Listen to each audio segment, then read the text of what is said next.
আজ আমরা কথা বলবো ভারতের সবচেয়ে নতুন আর সবচেয়ে শক্তিশালী একটা কৌশলগত অস্ত্র নিয়ে।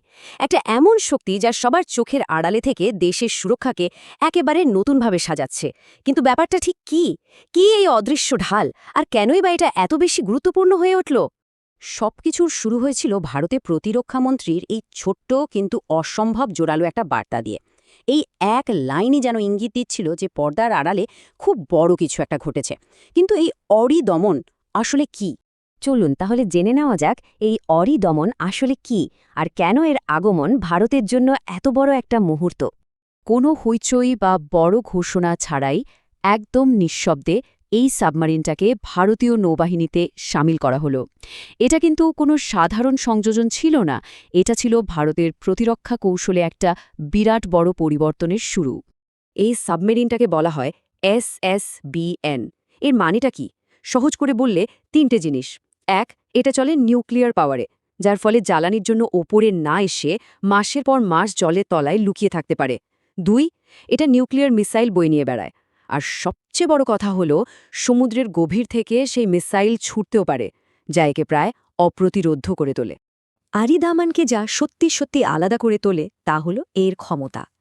আগেরগুলোর থেকে এটা কতটা আলাদা জানেন? ভাবুন একবার, যেখানে আগের সাবমেরিনগুলোতে 4টে মিসাইল টিউব ছিল, আরিদামানে রয়েছে 8টা। আকারেও এটা বড়, আর K-15 মিসাইলের পাশাপাশি 3,500 কিলোমিটার দূরের লক্ষ্যে আঘাত হানতে পারে এমন K-4 মিসাইলও বয়ে নিয়ে যেতে পারে। তবে এত বড় একটা সাফল্য কিন্তু একদিনে আসেনি। এর পেছনে আছে প্রায় 40 বছরের এক লম্বা আর গোপন এক জার্নি।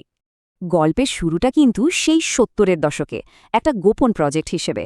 1984 সাল নাগাদ এটা ATV প্রজেক্ট নামে আনুষ্ঠানিক চেহারা পায়। বহু বছর পর 2009 সালে INS আরিহান্তের উদ্বোধনের মাধ্যমে দুনিয়া প্রথমেই প্রোগ্রামের কথা জানতে পারে।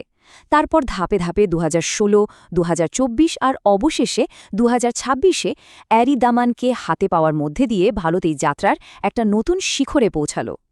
আমরা তো দেখলাম এটা কিভাবে তৈরি হলো, কিন্তু আসল প্রশ্নটা হলো কেন? ভারতের জাতীয় সুরক্ষার কৌশলে এই সাবমারিনের ভূমিকাটা ঠিক কী? ভারতের নিউক্লিয়ার পলিসির মূল কথাটা হলো নো ফার্স্ট ইউজ, মানে ভারত নিজে থেকে কখনো পারমাণবিক হামলা শুরু করবে না। কিন্তু যদি ভারতের ওপর হামলা হয় তবে তার বদলাটা হবে ভয়ঙ্কর। আর ঠিক এই ভয়ঙ্কর বদলা নেওয়ার গ্যারান্টি দেওয়ার জন্যই কিন্তু অরিদামানের মতো একটা অস্ত্রের দরকার। এই যে বদলা নেওয়ার ক্ষমতা, একে বলা হয় নিউক্লিয়ার ট্রায়াড, মানে 3 দিক থেকে অ্যাটাক করার ক্ষমতা: আকাশ, মাটি আর জল। যুদ্ধবিমান আর মাটি থেকে ছোড়ার মিসাইল তো আগে থেকেই ছিল।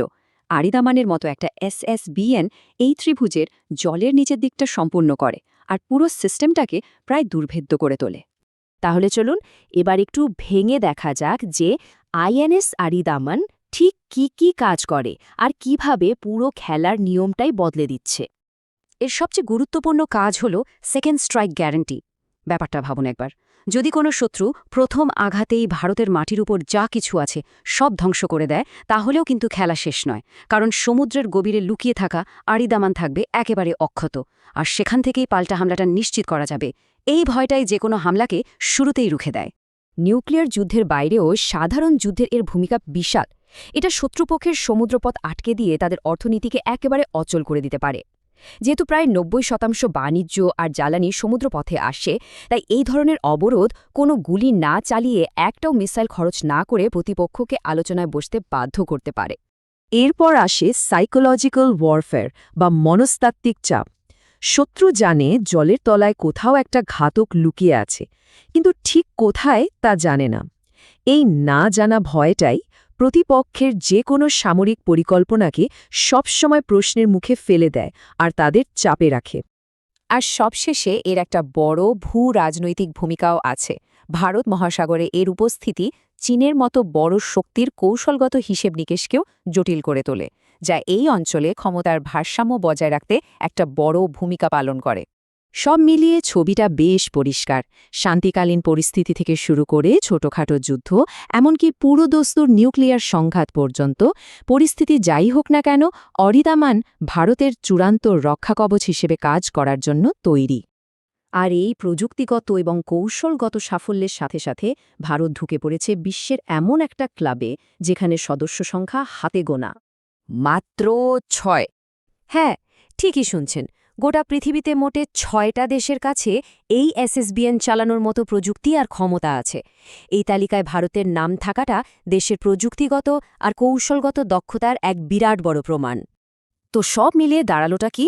একটা অদৃশ্য ঢাল আর সমুদ্রের গভীরে লুকিয়ে থাকা এক মারাত্মক শক্তি। এটা শুধু একটা সাবমেরিন নয়, এটা ভারতের প্রতিরক্ষা নীতির একটা নতুন অধ্যায়। এখন ভাবার বিষয় এটাই যে এই নতুন শক্তিটা বিশ্বে ভারতের অবস্থান কি ঠিক কিভাবে বদলে দেবে।